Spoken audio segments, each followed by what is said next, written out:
Barcelona, Spain, or if you are from there, Barcelona.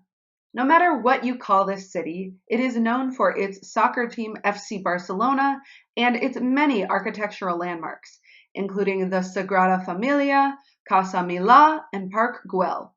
It is world renowned for being one of the most innovative cities for urban planning, so we are fortunate to hear from Miquel Rodriguez Planas, Commissioner of the 2030 Agenda at Barcelona's City Council.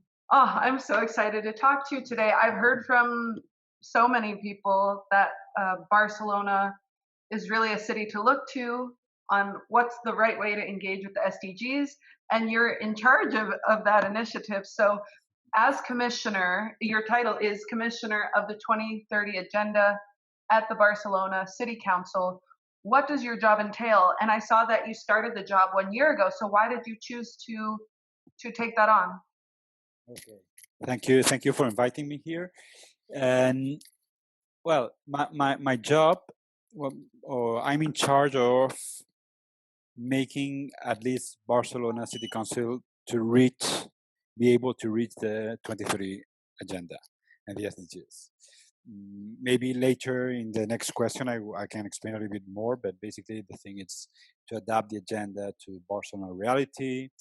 From here, this adaptation, it's called the localization of the agenda. From here, what we do is evaluation.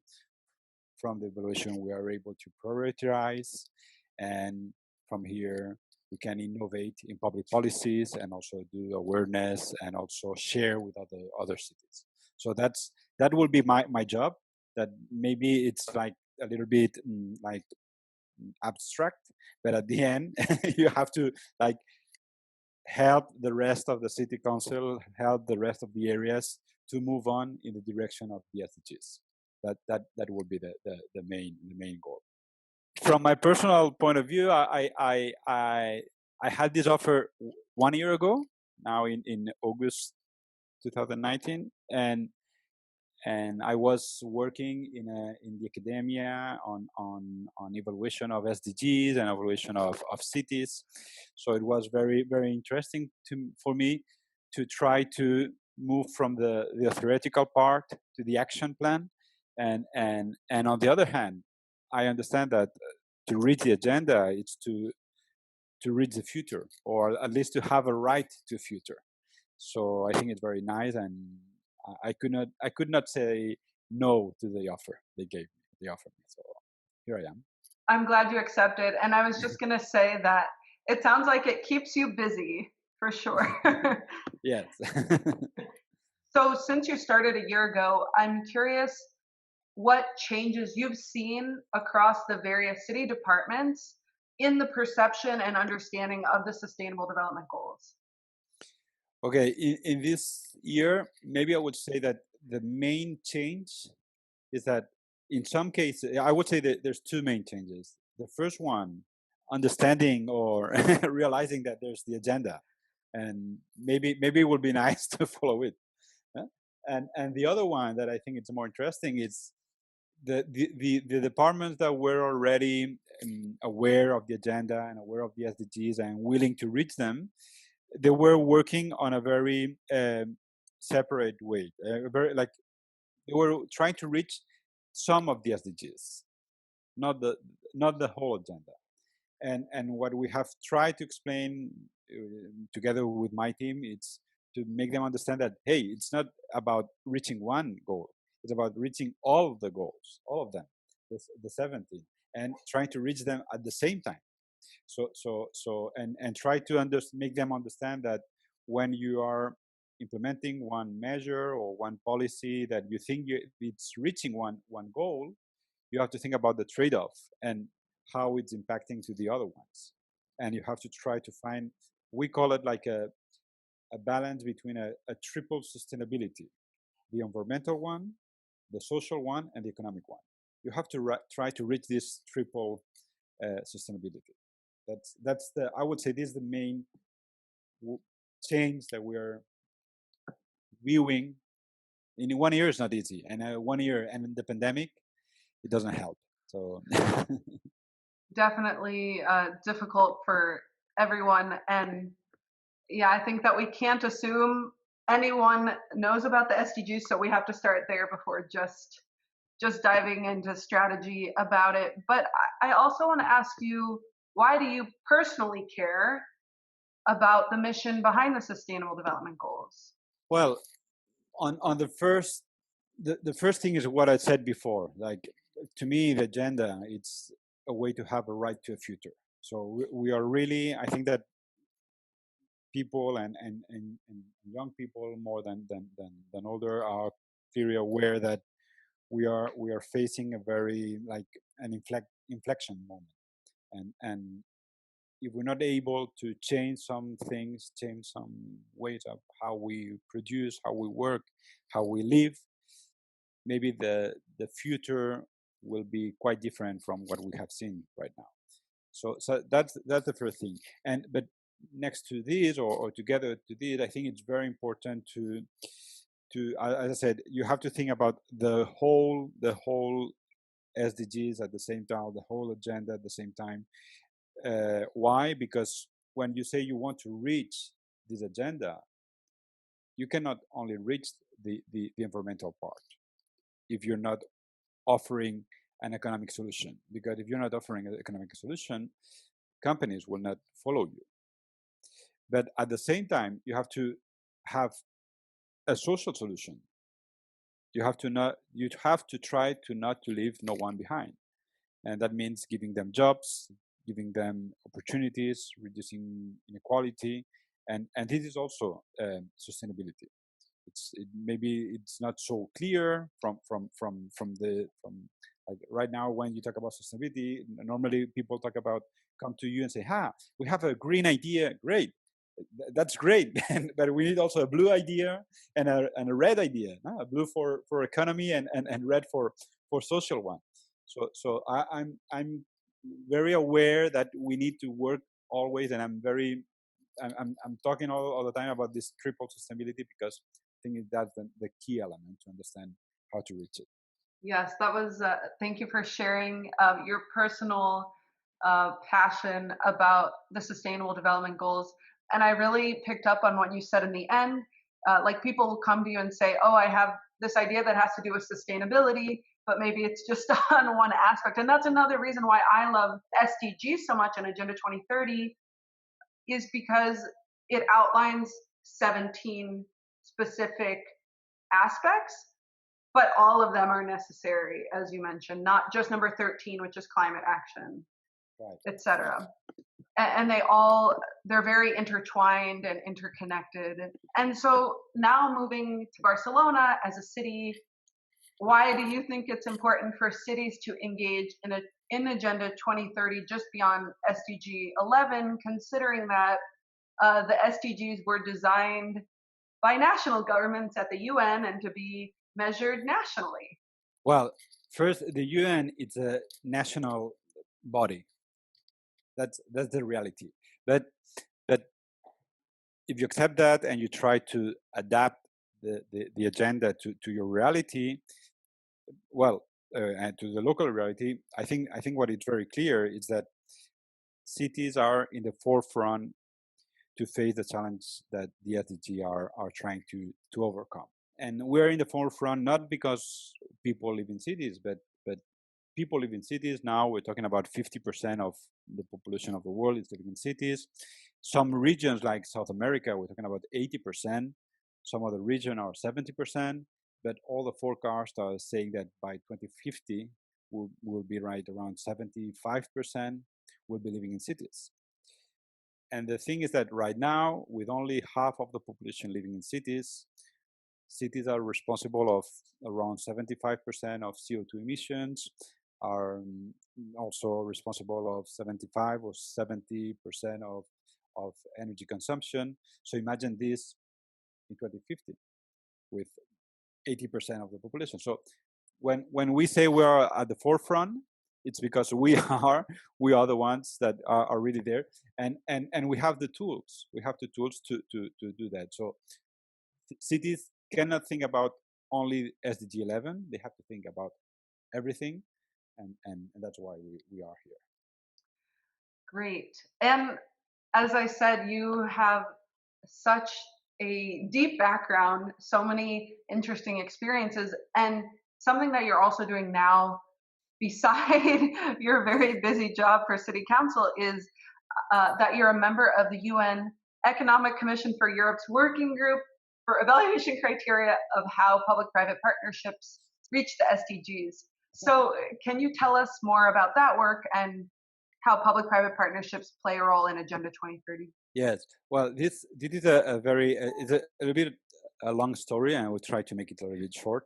But the thing is that by 2015, something like that, United Nations in Europe, that it's called United Nations Economic Commission for Europe, uh, they realized that a lot of countries in Europe, because we still had the crisis, the previous crisis, but also around the world, several public governments were not able to implement their policies. Why? Sometimes because there were lack of resources, sometimes there were lack of knowledge. And here the solution was or is public-private partnerships. However, public-private partnerships sometimes are bad examples, or we have plenty of bad examples. Why? Because well, that will be that will we will need another interview, right, for this topic. But the thing is that okay, as they were aware that we need good public-private partnerships, and we call them people first public-private partnerships, we need an evaluation criteria to see how we can decide which public-private partnership is good and which is not. And it was obvious that the SDGs was the way to evaluate them. So we're working on this, and then hopefully by the end of the year, we'll have an evaluation tool that can be shared. It will be free. You can do your auto evaluation and so on. Yeah, that's great because there are several key aspects to really ensuring the SDGs get achieved. And often I hear from cities and other stakeholders that lack of resources are a problem for local governments. So very interested to see how we can ensure that the public-private partnerships are people first, and that evaluation criteria will be very helpful. And back to Barcelona, you guys have a very robust plan for Agenda 2030, and I'm so glad that I found you have your own website for Agenda 2030. From your perspective, why was it important for the initiative to be public-facing with this website, for example, as opposed to just something that was an internal commitment that you didn't talk about? Well, I think it's a little bit related with the previous answer.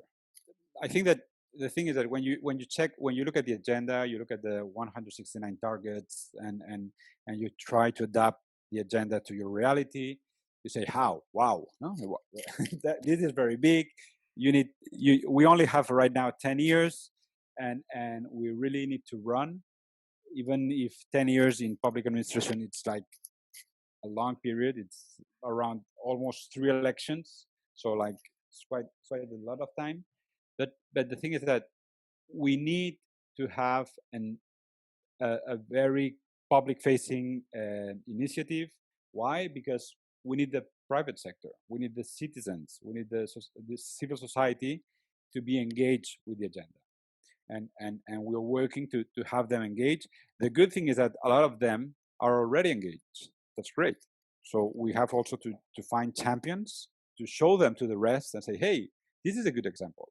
And the other thing is that we have to be very aware that from the public sector, we will not be able to reach all the solutions. That's for sure. We are what we are, and we go where we are able to go. But somewhere it's the private sector that has to do it. So that's why we decide to work internally and also externally. I'm really glad that you made that decision. And again, other cities can certainly look to Barcelona as an example. And as a follow-up to the discussion about the initiative being public-facing, I read the several reports that you guys have already produced, and I saw that you're aiming to achieve the agenda from 6 dimensions. And so I want to delve deeper into 2 of them, which are evaluation and awareness. So stepping back for a minute, evaluation obviously means you're using data to track the city's progress on the SDGs.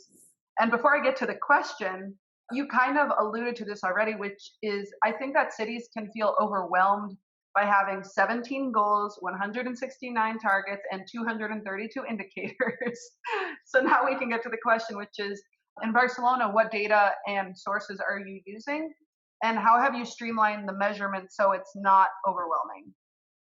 Okay, so the first thing, before deciding what data, the first thing we had to do is to decide which targets were Barcelona targets. And when we say Barcelona targets, means that we think that the city, not only that it's the city council, but the city is able to do something about this target. It's able to reach it in our dimension. So normally, experts says that local government or local or cities are able to reach like around 60% of the targets. In Barcelona, we are willing to reach 80% of the targets. Well, maybe this is because I say we are a little bit proactive or hyperactive as a city, and we try to be everywhere.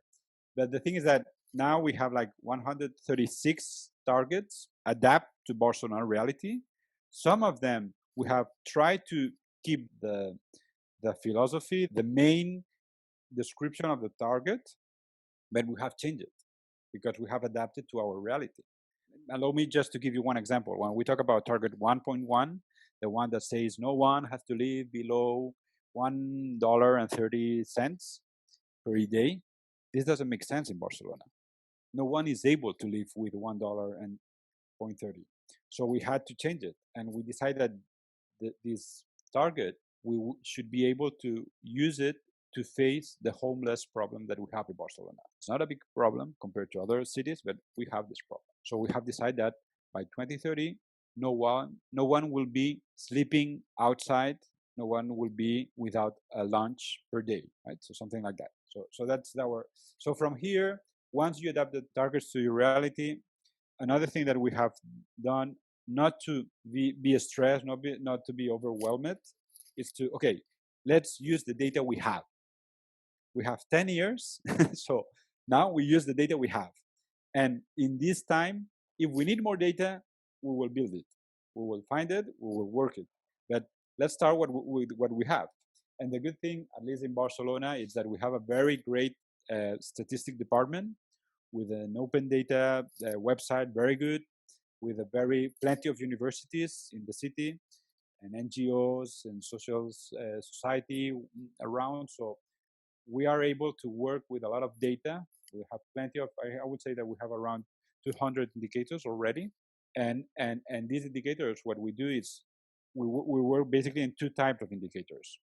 Ones that are more related to the action of the public sector, and others regarding more about the result, what will be the outcomes. So that's the way we work. Basically, that would say not stressing ourselves, using what we have right now. That would be the main lesson. That's a really good point. And I want to follow up on that. And sorry if this is putting you on the spot, but for other cities, and I'm thinking particularly in the global south, in countries that are developing still, much less developed, what do you do for a city that we definitely want them engaged in Agenda 2030? What if they don't really have a statistics department or don't have existing data? I would say all cities have universities, right? So, that's one way maybe they can tap into the resources of the universities. But what is your advice or suggestion for cities that don't have existing data? Well, if you don't have data, you have a problem. That's for sure. So I would say you really need to have some kind of data, something that you're able to be aware where you are, how far you are, what's the gap between your reality right now and where you want to be by 2030. Maybe it's not the perfect data, but maybe it's not so disaggregate data, but it should be something that helps you to like, okay, I'm around here. That's the first thing. The second thing is, as I said, don't stress yourself, keep working, but in the next years, let's introduce more data. And data, basically, if the national government has data, and normally there's something like this, go to the root, try to see how the data has been collected. And maybe from here, you're able to see your picture, the one of your city. And the other thing is that you can also build data by making polls, by making interviews. Now with the digital society, it's much easier, much cheaper. So you can do some things. From our side, what we're doing is to get together with the UCLG, United Cities and Local Governments. We have created a voluntary local review team between several cities, and what we're trying is to like share our knowledge, how we're doing our VLRs, and trying to share it with the rest of cities, and not to try to define one specific VLR, because VLRs are related to the data that you have, and the will also, the political will on how you want to do the VLR. So it's more about, hey, how we are doing it, and maybe we can give you some tips about how you can do it in your city. Great. Is there already a publication out, or that's something that's in progress? In progress. It's still in progress. Great. I'm really excited to read that and share that. And I also just wanted to comment on two things you said that I really agree with. Well, one could be a whole nother conversation, which you suggested to maybe cities who don't have as much data, that they can partner or collaborate with the national government. I think that's a whole nother conversation, but an important one, about the synergy between local and national governments. And then also you mentioned they can create data with polls and outreach to citizens. And I just want to make a plug here for young people, or city governments to engage young people. Is this is kind of the bridge between engaging young people and also academia. Is, I think oftentimes, even from an American perspective, that local governments might say, well, we don't have money in the budget to create these new data collection initiatives. Well, you have young people who are very eager, very competent, not both, educationally, they understand the SDGs and all the 17 different SDGs, but they're very data savvy and technology savvy. So my plug is to, if you don't have enough data, definitely use the young leaders in your community to help you with this, because we'd love to. So I just wanted to mention that before moving on. No, but this is true, because you can ask them. You can ask young people about where they are regarding several topics, several problems, and maybe you can also ask them, okay, don't give me your answer, give me the answer of your parents or your grandparents. So maybe it's not the perfect picture, but it's something that you can use. You don't need to be rich to get data. You have to be use your imagination. Resourceful, yeah. I think resourceful is definitely a good word to summarize. And I want to go back to, so we talked about the evaluation dimension in Barcelona. I wanted to follow up on the awareness dimension and ask you, how in Barcelona are you disseminating knowledge on this initiative to the public, and can you provide specific examples? Yes, here what we are doing, it's, well, the one example will be what I just explained you about this working group inside UCLG and in an international level. But if we go to Barcelona level, we have, I would say, two tools, if we want to call it like that. One is publicity campaigns, and now we will have like a new one by September, end of September, beginning of October, a new one, and like trying to explain in very clear words with short phrases, short sentences about, hey, the agenda in Barcelona is this, it's this, and it's this, and don't try to, like, because everybody is getting a little bit lost, right? How many SDGs? How many targets? No, forget about SDGs, forget about target. We're talking about people, planet, and prosperity. So very, very clear. And the other thing is that we will build what we call a table. I don't know, maybe it's not the word in English, but we talk about having a table to reach the agenda. And it will be like an open forum for companies, private companies, NGOs, the social society, that we want them to be together with us, working with us, about not about how far are we from reaching the agenda. We will have done this. We will show them the gap and say, hey, we want to do this. That's our plan from the public sector. But what can you do about it?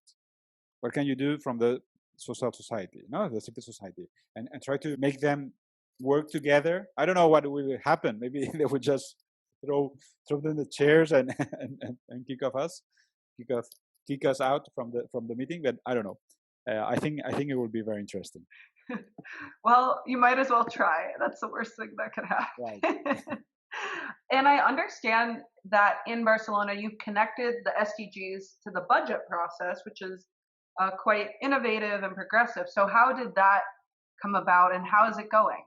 Okay, so here maybe we have done a very interesting thing. It's more than an exercise about previous budgets and try to adapt these previous budgets to the SDGs. And but I understand this is the first exercise that we have to do related to the budget, that everyone is aware about, okay, so my budget is reaching this SDG, my budget is reaching this other SDG, and we're working, and we have like a very nice picture about comparing the evaluation of the SDGs to the resources we're putting in this policy. Sometimes you see that, okay, you're far from reaching this SDG, but how? Surprise, you're not putting enough money to this policy. Sometimes not, but that's a good exercise. The next step should be about preparing future budgets, taking into account, taking care, considering your priorities as an agenda, willing to reach the agenda 2030. That's the main next point. To be honest, also I would say I'm not thinking about 2021 about being the year of having the budget more adapted to the agenda. Maybe in 2022, but the pandemic has changed a little bit the priorities. We cannot force the city council to move in some things when there's other priorities. Yeah, definitely. The coronavirus has meant shifting pretty much all resources to that priority, because it's about saving lives and really surviving day to day. Just to focus on that for a moment, how has the coronavirus affected progress on the SDGs so far, given that we only have 10 years left to achieve the SDGs, and how do you foresee that to continue over the next few years? So the thing is that at the beginning, in end of March, April, it was like, hey, who cares about 2030? At least in Barcelona, because we were all in the lockdown. We didn't know how long it would be the lockdown. Plenty of people going to the hospitals, and like the issue was another one. When you take your time and think with a little bit of more perspective, you realize two things. The first one is that the challenge that the coronavirus has put in our society, all the challenges such as a better education, a better health system, a better or more sustainable mobility, or more care about elderly people, all these are in the SDGs. All these challenges were already in the SDGs. None of them is a new challenge. The thing is that the pandemic, what it has done is maybe oblige us to change the priorities and maybe put some challenges on top of other ones, so some targets on top of other ones, because now we realize that, hey, this is more important now than 1 year before. So the thing is that the agenda, it's right now, after a moment of stress and panic about, hey, who cares about 2030? The thing is that now we realize that no, the agenda is more important than ever. And maybe the thing is that we should try to reach it before 2030, because we have several things that they need an answer right now. We cannot wait by 2030. That's the way we have adapted the agenda to the pandemic. You can probably tell I agree very much with what you said. It is this duality. On one hand, when the pandemic certainly first hit all of our communities, it's an emergency, everyone goes on lockdown. You have to figure out how to save lives and get enough equipment to hospitals, etc. On the other hand, I think you're right that it's made it apparent that the Sustainable Development Goals and Agenda 2030 are more important than ever. And specifically about cities, I mean, you talk about, more than 50% of people living in cities. Cities are the ones who are handling coronavirus, right? Because we literally can't leave our cities right now. So the cities are on the front lines of saving lives, of containing the virus, and having to work with other cities, not only in their own country, but around the world to share resources, share ventilators and PPE, but also share knowledge about logistics. When I was just listening on the news the other day, there's only, it was a small hospital like in Mississippi, which is a state in the South. They have to airlift patients to other states, right? So these cities are having to communicate with other cities to respond best to the problems at hand. And one thing I talk about with my family and friends a lot is, the next hurdle in coronavirus will be one of the next hurdles will be the vaccine. Once we get one, right?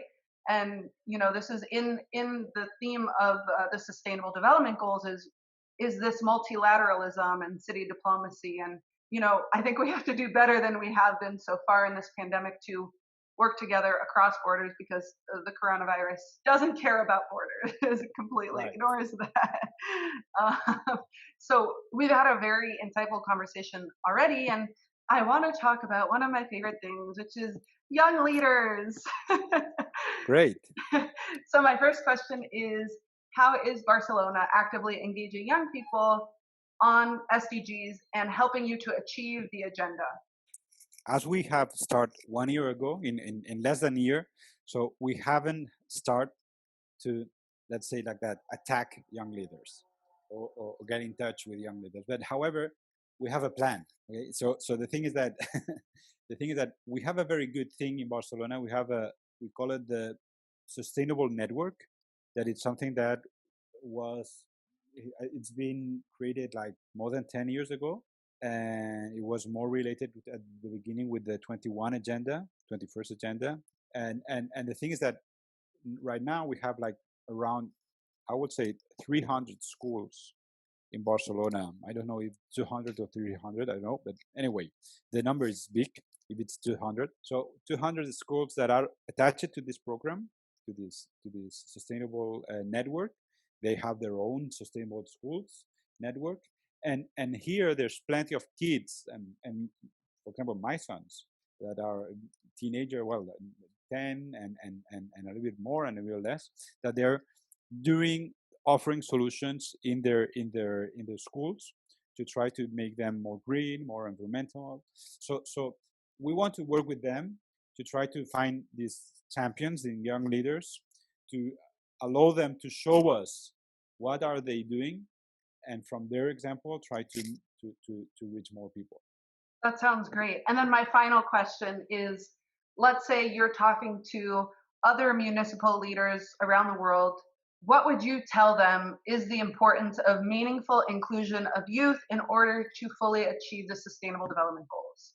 Well, totally, because we're talking about the future, and the youth is the future. So we cannot try to reach the 2030 agenda without the implication of young people, because we are working for the future and they are the future. So we have to work together. Of course, maybe it's hard, it's difficult. They're not voters, so we don't think about them sometimes, but we should be able to work with them to try to, again, I coming to as I said at the beginning, work with them about this conception of the triple sustainability. Like, it's not only about green, it's about green, but it has also to be, it has to have some kind of progress, because progress allows you to have jobs and earnings. So, but the jobs and earnings and the progress has to be compatible with the green, with the environmental. So you have to try to move in this dimension, and this is something that I think that we have to share it with the young people, not because they don't understand it, because they are young and they are willing and thinking about, I would say at the beginning, about the green solution, but we have to think about the overall solution, and for sure we have to work with them. I agree. We're here and we're ready. So thank you so much for your time today. It was quite insightful and inspiring to hear about how Barcelona is aligning with the Sustainable Development Goals and sharing its journey both with its own citizens but cities around the world. Thank you very much. I think it has been very interesting, and I hope that this conversation helps other cities to reach the agenda.